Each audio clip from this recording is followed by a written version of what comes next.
Magluluto tayo ngayon guys ng fish curry. Ito yung fish, prinito ko muna siya konti. Tapos meron ako dito yung sibuyas, kamatis, chili, luya, and garlic. Then meron tayong star anise, tsaka yung dried curry leaves. This one may potato. Meron din tayong carrots. This one is eggplant and the okra.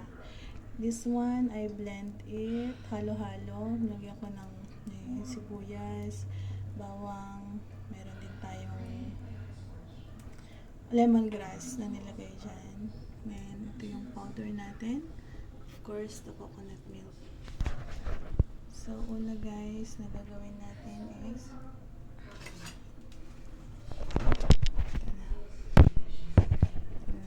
lagay natin yung luya.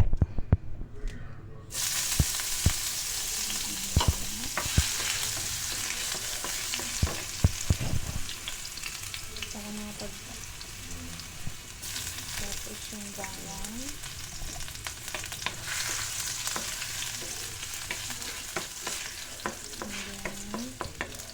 Dito ako sa dirty kitchen sibuyas.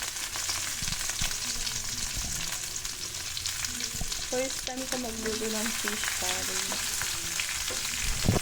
Tignan natin kung ano lasa niya.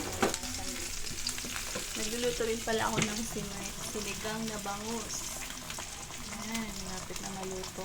Lalagay ko yung kangkong mamaya.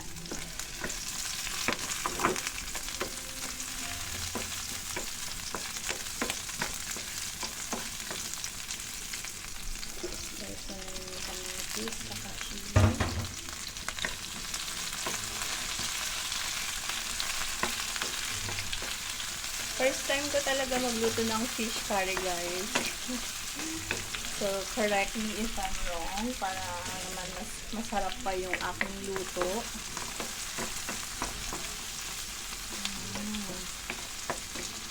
May chili saka bawang. And then, ilalagay ko na rin yung star anise tsaka yung dried curry leaves.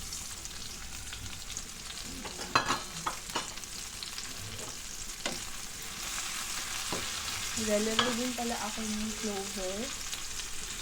Ang clover dito.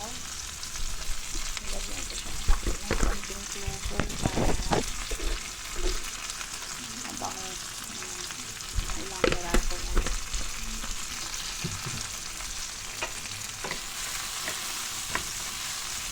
Then, igigisa ko na rin tong mga gulay. Yan.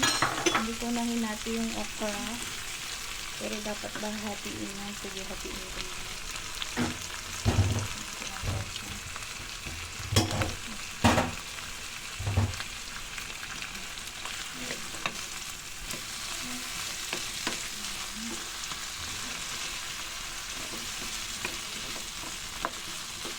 Lalagay ko na rin yan. Curry. Isa ko na yung isa.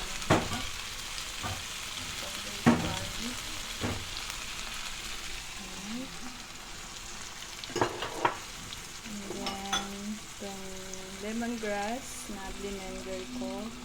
Nilagyan ko ng sibuyas, bawang, kamatis, tsaka sambal. Put a little bit of sambal. And then, konting carrots, pampakulay. Tsaka yung hindi ko alam kung anong pampakulay.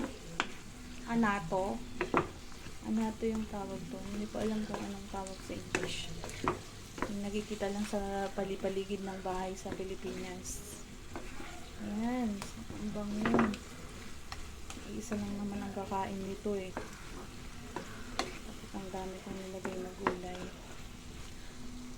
Ilalagay na rin natin yung ating fish.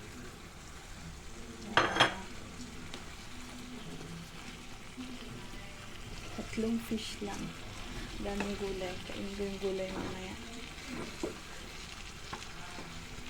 Then, lagay na rin natin yung coconut. Lagyan ko ng coconut water. Tuluan nyo.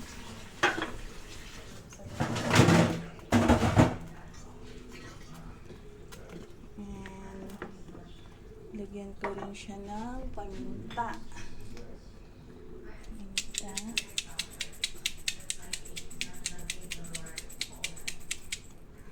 Ano kayang lasa nito? A little bit of salt.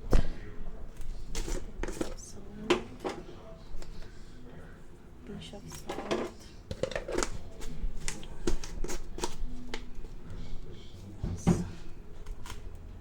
Coriander powder. I put coriander powder little bit only. Ayan. So, and then, takpan na natin siya, guys.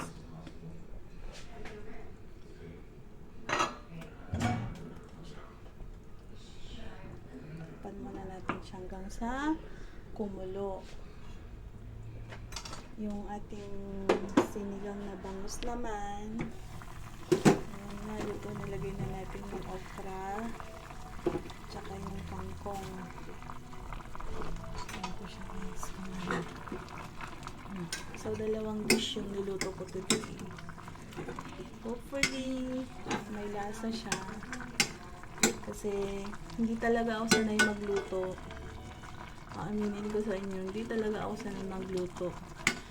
Kailangan ko lang talagang matutunan kasi sa trabaho ko, kailangan kong pagluto yung aking boss. Ang nilagay ko pala siya ng pampaasim, guys, is yung sampalok. Yung nabibili dito sa abroad na may mga buto-buto pa siya. Tapos sasalain mo na lang. Yun yung nilagay ko dito na pampaasim. Sakto lang yung asim, hindi masyadong maasim. Ayan. Ako na para may steam yung okra. Kumukulo na rin yung ating curry.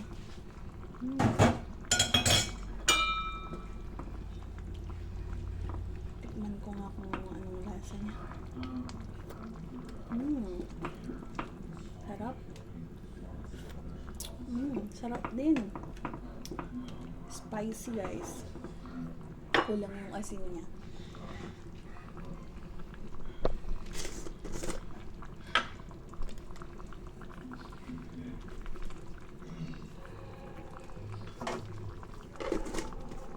Ayan, ating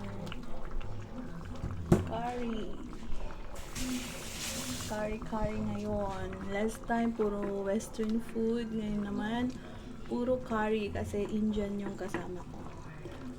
Indian lady. Single pa siya. Taste.